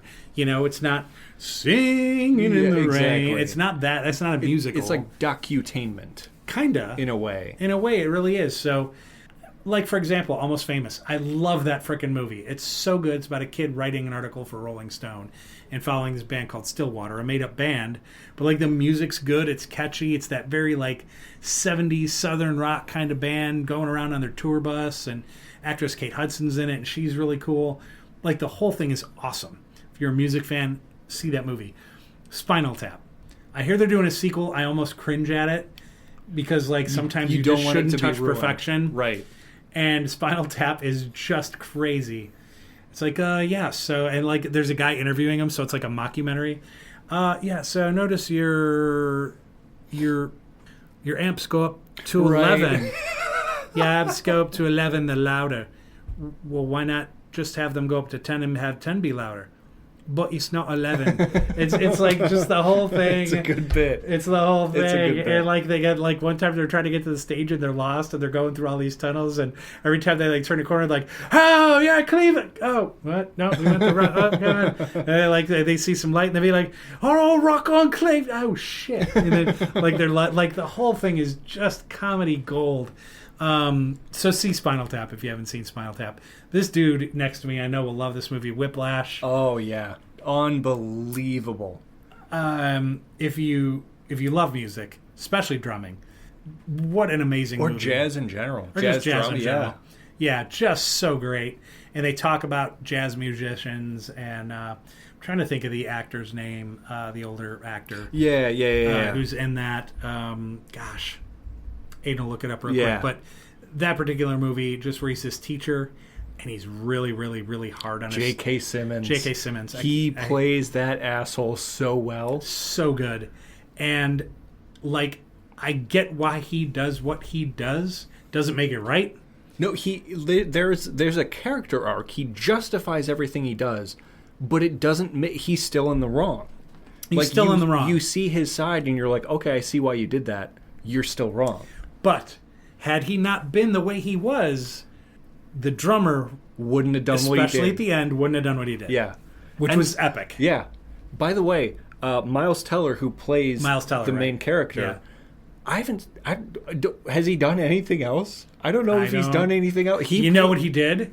He was Mr. Fantastic in the last Fantastic Four movie. Right. And it was ass. And I think he's been invisible ever since. That's right. Yeah. Oh my God. He went from Whiplash and he's like, oh, Fantastic Four. I'll be a stretchy guy. Let's give that a try. Yeah. And he's like, that's my career. Well, thanks, Marvel. Thank you. Thanks, boys. That's really great. What an awesome movie, though. Yeah. Oh, yeah. So Whiplash is great. Straight Outta Compton. If you're a fan of that era of rap, which I am, and I know Aiden is, just fantastic. The actors they got, like, number one. Casting, director should get gold. Just give him a solid gold bar. Yeah. Great casting. Ice Cube's son plays Ice Cube, which is amazing. Makes sense. Which makes sense, and he looks just like his dad, so that was pretty cool. And then the actor that plays, oh God, brain fart. Easy? Not easy. Although he was good. Yeah. No, Dr. Dre. Oh, yeah. He was really good. He was really good in that. So I love it. Fantastic movie. Kind of a sad tale because, I mean, there's just a lot of sad shit that goes on and went on with black kids back then, especially in L.A. with the police and everything. Right, so you kind of understand where the music comes from and be like, well, I can't, they say F the police. I'm like, well, live a day in their world, dude. Right. Live a day in their world and what the LA Police Department have done to their people. You wouldn't survive a day in their shoes. You wouldn't. You really wouldn't. So you got to have some context there. The movie Yesterday, the main character is this Indian dude. They live in the UK, and he's a huge Beatles fan. That's right. I heard about this, yeah. And it's a cool concept for a movie. So, like, he's just a street musician. He knows all the Beatles songs, whatever. But, like, there's a blackout, and he gets in this serious accident. He wipes out on his bike, gets hit by a car or whatever. And so he's in the hospital, and his girlfriend gives him a guitar, be like, oh, I'm so sorry, blah, blah, and gives him this beautiful guitar. And they're like, oh, play something. And so he plays Yesterday. They looked at him, and they're like, what is that? Right. It's like, it's Yesterday.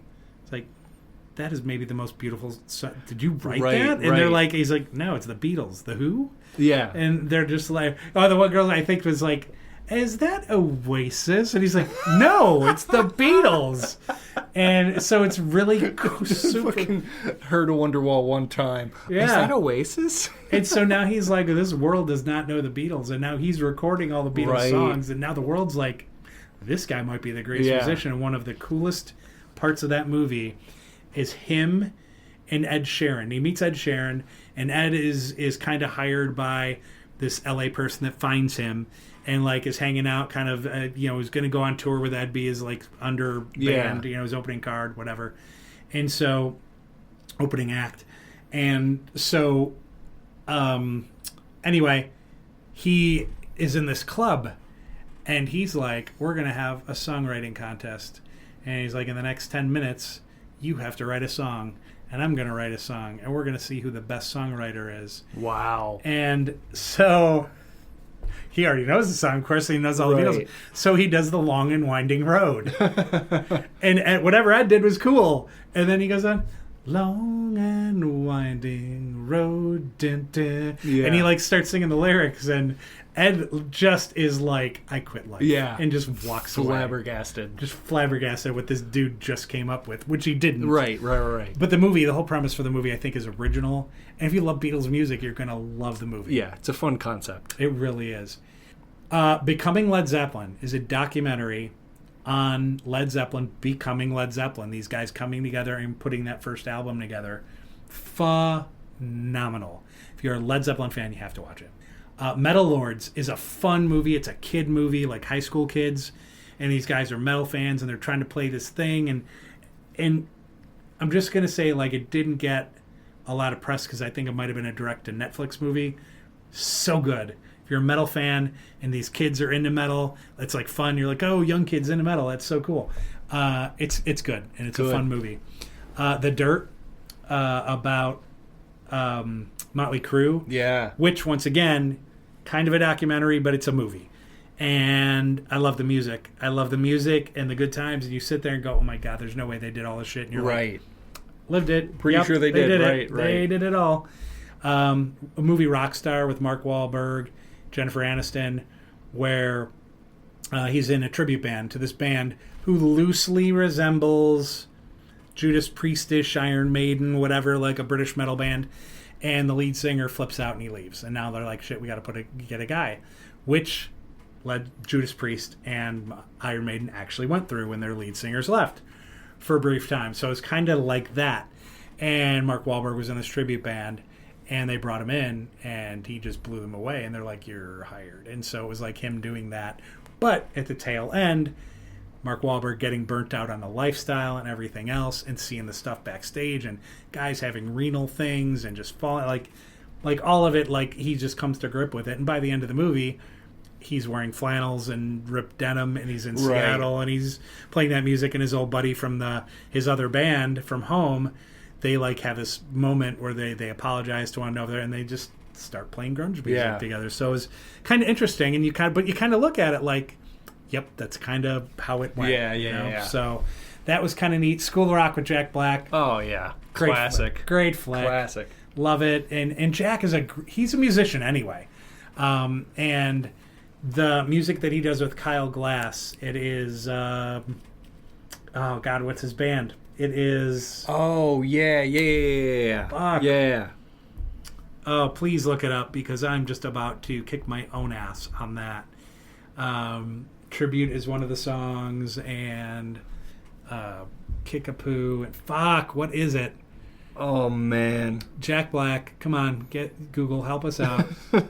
We're looking it up as we go. We're doing live research. Oh man, Jack Black's band. Jack Black, John Cusack was in there. It's not in the movie though. It's his actual real band. Oh, Jack Black's actual band? Yeah. Yeah, that starts with like a T. Yes, Tenacious D. Yeah, there we go. Jesus God. Yeah. All right, folks, I'm not a spring chicken, so that took a while to pull out. Thank you for holding with us. Yeah, I was like, it starts with a T, I'm so sure. Yeah. You know what we had? If this was a more visual show, we would have put up that test pattern, that TV test pattern, exactly. like technical difficulties. And then like that elevator music that accompanies. Yeah. That's what we would have had for you there. I love the bits where they just play Heart, I don't know, just like the one winged. Like, what was that, in the pub with the teacher? Yeah, that was Stevie Nicks. That was Stevie Nicks that he sang. That's right. But then they sang, God, what'd they sing in the van? Immigrant Song. Oh, that's right. But see, like, he can hit that shit. Oh, yeah. Oh, God, what a good movie. Sadly, the kid that was the drummer passed away. But before that, like, they got the group together when everybody was older, and they got together and played a show. That's awesome. Which I think is great. That's really cool. I also want to mention Walk the Line. Joaquin Phoenix is Johnny Cash. Great movie. Rocket Man. Oh, yeah. If you love Elton John, see Rocket Man. It was so good. It was amazing. Bohemian Rhapsody. Yeah, there you go. If you love Queen. Which, by the way, quick sidebar, Brian May, guitarist of Queen, they had the procession for Ozzy today. So he's in the coffin. They have everybody carrying the coffin through town. Right. One of the most... everybody's wearing black. Yeah. It's one of the most metal things ever. I'm like, there's no other way the metal god should go out than this way. He'd have wanted it. He would have wanted it. Brian May is walking in front of the casket playing guitar. That's so cool. I was done, dude. That's so cool. That was amazing. Wow. So great. But Bohemian Rhapsody is really good. So those are the ones I can think of. If you check them out. Yeah, they're all really good. Yeah. Really good movies. You can find them on streaming. You could rent them from your local library. Netflix, whatever. Yeah. Yep, you'll find them for sure. Now, before we take a quick break, Aiden does a thing called While You Were Sleeping. It is either music or movies or YouTube or some sort of content that maybe we were kind of sleeping on. We were snoozing on it. And then all of a sudden he's like, no, I got something for you. What do you got? Become Awoken. You guys were sleeping. And we don't want woke. Yeah, one of the most fun co-op, couch gaming, online co-op games snuck under the rug while you were sleeping. Ooh, indeed. A game we have played and loved. Oh. Golf with Your Friends. Yes, I love it. A video game made by the Australian developer, Blacklight Interactive. Leave it to the Australians to make the good things. To make something brilliant, yep. So it came out, early access was in 2016 on Steam, full released in 2020. It's on Windows, Switch, PS4, and 5, I believe, Xbox One, and Xbox Series. Google Stadia, even though Google Stadia is dead. But they had a good run, and by good run, I mean they didn't have a good run. Oh, no. Regardless, Golf with Your Friends, super fun. It's like, imagine the most... It's not cartoony in art style, but it's cartoony in how the game plays. Sure. You know, it's just like the most extravagant, extreme version of mini golf you could possibly play. Agreed. And then there's like crazy power-ups and stuff you can get along the way. Playing it couch gaming style is so fun. Yes. But playing it online is fun as well, just either with randos or with your friends. It is a fantastic time. It's not a pricey game. I think it's like 10 bones or something like that. Yeah. Which, I mean, especially for an indie game, you're going to get dozens of hours of fun out of. I find that to be a good investment of money and time. Oh, heck yeah. But yeah, golf with your friends if you're into mini golf type games or even just competitive sports type games. Even though it's not super competitive, it gets competitive. Trust me. Oh, it does. It definitely does. It most certainly does. I will never, ever forget AK219 content. So check that out. Kevin, former co-host of that show, they were playing the game. And it was late in their round of golf. I want to say it was the second to last hole or the last hole. Yeah. Kevin had a big lead. And he got this hole. And he missed his shot. I'll be damned if he didn't try the damn shot like 3 or 4 more times. And just, I don't know if he kept going in the water or what he did. Yeah. And it was like you watching a friend make a mistake from afar. Right. And then like, especially like say with a girl. And you're kind of cringe. You're like, walk away, walk away. And they try it again. You're like, oh no. Right. Oh no. And you're just kind of almost, and you're watching Kevin just piss this game away. Right. And it was the funniest damn thing I've ever seen. It's like watching an acquaintance get their ass beat through a fence. It's like... Yeah, it's like, there's nothing I can do, but I can't look away. I can't look away. Yeah, it was like an auto accident. I was gaping. Oh, yeah. I was gaping big time. Hilarious. Yeah, no, it's a great game. It's fun. Yes. Fun absolutely. To watch, fun to play. Yeah, I'd agree. So golf with your friends. If you're a gamer, if you got friends... I know us gamers usually don't have a lot of friends, but that's okay. You can just play online with randos, and usually they're all good sports. So highly recommend. While you were sleeping, you missed Golf with Your Friends. Yep, definitely check it out. And quick break here. We're going to come back. We're going to drink some beer for you, and then the world of weird news.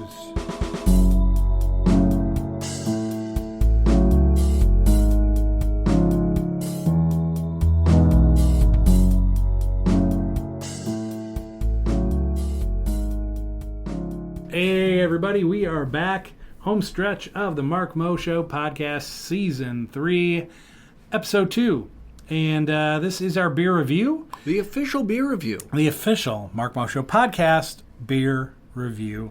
And Aiden, what do we have on tap today? Today we've got the Lakens Tropical Pineapple, which is a Kolsch style beer. I don't know if I'm pronouncing that right. Kolsch? Kolsch. It's by Rockwall Brewing. Say that 5 times fast, eh? Rockwall Brewing. The Kolsch, of course, a German-style hybrid beer, but they, of course, added tropical pineapple flavor to it. I love that. Or juice, perhaps. A macro brewery, Rockwall, a macro brewery out of Rochester, New York, straight from the U.S. of A. The notes they give are pineapple, light-bodied, sweet, acidic, and bitter. We'll be the judge of that. We are trying this German-style tropical pineapple Lakens beer for all of you at home. And of course, sounds lovely. Let us know what you are enjoying, and if you have tried this yourself, indeed, let us know what you think. Slancha. Boy, that's pretty refreshing. It is. That's pretty refreshing. The scent is quintessentially pineapple. It smells like pineapple juice. The taste, the pineapple's a little more muted. It's almost like a slightly tangy lager with a hint of pineapple. Yeah. But the pineapple definitely comes through on the nose. We're drinking it out of a can. I'm sure if you poured it into a cup, you would definitely get more of the scent of pineapple helping the flavor notes. But that is really refreshing. It's 4.5%, so it's not a heavy beer. It's more of a lighter style beer, which I believe Kolsch styles typically are. But yeah, that scent alone of just the pineapple hitting your tongue, it's light on the back of the throat, doesn't leave any lasting bitterness or anything. That is remarkable. Here's the thing, too. Like, I'm not a huge pineapple fan, and I think like if you put it on pizza, you should be sent to Siberia. That's just me. You should be sent to Italy. You should be sent to Italy, and they'll treat you worse for putting pineapple on pizza they will, than they would in like El Salvador. But I'm not a huge fan. But in this, how it blends with the beer is just great. It's very refreshing. The first sip that I took, especially when I've never had a beer, I'm always waiting for what is left on the palate after I have that first drink. And so I had the first drink, clean, absolutely clean. So yes. I really do enjoy it. No, I would agree. After you taste it, if you let it sit on your tongue for a little bit before swallowing, I do get some like bready notes. Like there's definitely wheat flavor notes in there that kind of stick around for a little bit, which I believe is kind of what happens with Kolsch style beers. Yeah. Like if you just sip it and you let it sit for a little bit, there's definitely some wheat, bready, almost yeasty. Sure. Yep. Like leave behind flavor, but that is really phenomenal. I'm going to rate this one pretty high. I think we score these out of 5, 0 to 5. Yes, we do. And we use the Untapped app, which is free to get. If you enjoy drinking brewskis, you can download it and rank all the brewskis you have, which not sponsored, but we do recommend because, free things, you only get the occasional ad. Right. But this is fantastic. I'm going to give this a 425 out of high. 5. That's high. That's a good score. But considering I'm not a huge pineapple fan, I gave it a 3.75. So I think that's great. I think that's a pretty high score, at least for me. I don't give too much over a 3.5. Probably just 2 or 3 that I've done that with. So I'm impressed enough. It's very refreshing. Perfect summertime beer, I think. Oh, I agree. I think anybody could enjoy it. Flavor profiles, I selected pineapple, light-bodied, and sweet. I think those are all fair. I did all the same. I added bread as well because of that yeasty note. But sure. Yeah, absolutely fantastic. Yeah, but I enjoyed it. So once again, if the people are out there, Aiden, what is the name? The name is Lockin's Tropical Pineapple by Rockwall Brewing. Rockwall Brewing. All right. Well, we're going to move on to our final bit here, which is the World of Weird News. All right. So let's start off. I've got a story here, Aiden. You told me you got something special. This is hilarious. So I'm just going to start with the title. A cat named Leonardo da Vinci doesn't want your affection. He wants to steal your underwear. Yo. Let's go. Yo, my man, a little perv. little perv cat. Wellington, New Zealand. I've had a couple from New Zealand. I was going to say New Zealand is like the Florida of Australia. It really is. It totally is. And for anyone like the separate countries, let's be real. New Zealand is the Florida of Australia. I would agree with that. They named a mountain. Like, gave it an official name, like Bob. Yeah. They said, what you doing? That's crazy. His name's Bob. His name's Charles, cunt. Exactly. So let's learn about this cat. Wellington, New Zealand. Most cat owners dread their pets bringing home mice or birds. But for the owners of one felonious feline, I love how they write. That's good. I love how they write. In Auckland, there's a worse shame. Being unwitting accomplice to an unstoppable one-cat crime wave. Wow. His prolific laundry pitching from clotheslines and bedrooms in the placid beachside neighborhood of Marengai Bay has turned 15-month-old Leo into a local celebrity and earned him a new moniker. He now goes by Leonardo da Vinci. That's awesome. A nickname from the crimes. From the crimes that he has committed. I love that they write this as if it's like a medieval drama. It's amazing. It's insane. Their writers are amazing. This is why journalists make the money they do, or should make more money. Should make more money, than no they doubt. do. And he's got expensive taste.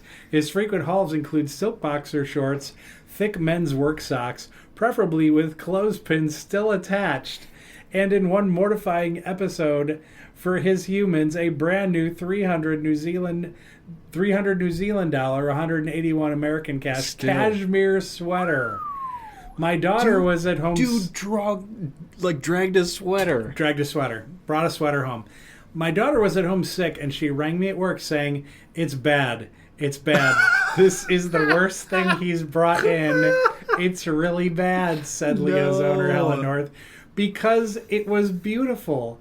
I was like, "Oh, can I keep that?" But I couldn't. Oh, even the children have a little bit of shame and remorse of this is great. Thank you for the gift. I can't keep it though. Right. I mean, the cat's just loving on his family. Yeah. Instead, North turned to a neighborhood WhatsApp group to return Leo's stolen goods to the rightful owners. Her usual message, "Are these your undies?" Which in normal circumstances gets you banned from the group. Correct. But the pilfered stash kept piling up. Socks, piles, underwear, loads, and even a 5-foot-long stuffed snake, bizarre, on one record-setting day. Wow. Leo returned with 9 items, enough for a full outfit if you didn't mind a mix of everything from baby's clothes to menswear. My man Leo, Mr. Da Vinci, they gotta lock this puppy up. They gotta lock him up. He God. brought in a jersey this morning at 10. At 10 past 8, North said, the shops hadn't even opened. With dozens of items unclaimed, the embarrassed owner took her search for Leo's victims wider this month, posting photos of his hauls on a local Facebook page along with an apology and her address. Those who showed up to claim their belongings included a woman who recognized her pink and purple underpants. Oh my God. And a boy whose beloved and missed sports jersey was helpfully identifiable by his name printed on the back. Holy hell, man. The ire North expected over Leo's cat burgling antics didn't eventuate, although one of his targets, who is allergic to cats, now dries her laundry indoors. All of our neighbors think he's amazing, she said. Some of them are quite put out that he hasn't actually stolen anything of theirs. Right. It's like, oh, my shit's not good enough for you? Okay, fine, Da Vinci. Still, North has tried everything to curb her cat's laundry obsession, from attempting to keep him indoors to leaving out clothes at home for him to steal. No luck. Wow. He only wants stuff that he shouldn't have, she said, adding that she is also unwilling to risk an online suggestion that Leo simply needed another playmate. He might teach another cat to do this, North said. Leo's life of crime began when he was first allowed outdoors a year ago, but his family hopes it's just a juvenile phase. Ain't no way. He's criminal for life, man. Yeah, he's a criminal. I hope he grows out of it because I don't want to do this for 15 years, North said. That's a lot of admin. Oh my God. For now, on the streets of Marengai Bay, Leonardo da Vinci remains at large. Oh my God. Well written. My man. Well Leonardo done. da Vinci. That's right. A legend among men. He really is. That's really is. awesome. It's amazing. Wow, what a beautiful story. It's incredible. It's great that even cats aspire to commit crime. Mm-hmm. It's like it's not just us. It's our not. feline friends too. Mm-hmm. Quite the cat burglar. That's awesome. Hey, nice. Yeah. Very nice. Quite the cat Very burglar. good. Impressive. All right, what do you got for us, Aiden? Well, it's not a cat, but it is a rat. Oh, all right. I love it. The predecessor Yes. to the headline, Chuck E. Cheese mascot arrested at Florida restaurant on camera. Oh, no. The dude in the rat suit. He's in the rat suit. He's in the rat suit. Oh, wow. The video is hilarious. So I pulled, there's a lot of people that reported on it. I pulled the article from TMZ. Okay. Because the way TMZ wrote about it was awesome. I love it. I love it. Exclusive article. Chuck E. Cheese caught in credit card fraud trap. That's good. That's good. Come with me, Chucky. Okay, here we go. This is written, of course, by the TMZ staff. The Florida cops who arrested a Chuck E. Cheese mascot had a hilarious way of leading him out of the Charles Entertainment cheese joint over to their cop car, which is hilarious because I always forget that's what it stands for. Uh-huh. Telling him, Chucky, come with me, Chucky. TMZ obtained the arrest report, and the Tallahassee Police Department says the man in the Chuck E. Cheese costume, the rat costume, of course, also had a small amount of marijuana on him. Cops say they asked him if he had a medical marijuana license and were told, quote, I was on the way to getting one. Oh, no. He didn't have the card yet. Police also say he racked up over $105 in fraudulent charges on a debit card a woman lost after attending her child's birthday party at that Chuck E. Cheese. Oh, no. So he found the lost card, snagged it, and was racking up bills. Oh, wow. A Chuck E. Cheese mascot had to cough up some serious dough to bail out... get it, pizza joke? Some serious dough to bail out the pokey after getting arrested at Charles Entertainment Cheese joint in Florida. When the costume head was removed, cops identified the rodent was revealed as Jermel J. Jones, who was arrested for the thief of a credit card. Oh my God! Like written straight out of like one of those like 1960s Scooby-Doo cartoons. Really? They removed the mascot head and it's Mr. Jones. You credit card Yep, and I thief. wouldn't have gotten it away. I would have gotten away with it. It was all for you stupid kids. Oh, that's good. That's really good. The man in the rat costume at the local Tallahassee Charles Entertainment Cheese location. That'll do it. I love those cheese locations. That's amazing. Charles Entertainment Cheese. Charles Entertainment Cheese. Holy hell. That's amazing. Rest in peace to that rat mascot. They'll have to find a new man to play that part. Oh, that's so funny. I love he stole the woman's credit card, racked up the bills, and he's still like, well, no one's going to catch me. I may as well still go into work today. I'll bring a little spliff with me, too.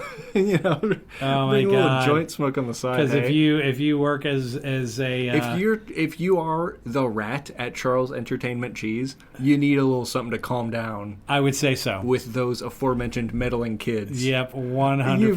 You found the article, too. Yep, I did. That is an amazing picture. The video and screenshots are amazing. That's good. That's really good. My man. Oh, well, what a funny way to wrap up this edition of the Mark Mo Show podcast. Once again, all podcast platforms on YouTube. Give us a like, subscribe, comment, all that good stuff. We love the engagement, so make sure you do that. Other than that, that ends this week's show. I want to thank Smoketown Blues Barbecue for their support of our show. And that just about does it. Aiden, thank you so much for all you do and your support for this endeavor as well. And that just about does it. Got anything to add before we get out of here? Absolutely not. Have a beautiful week, lovely listeners. Indeed. Take care, everybody.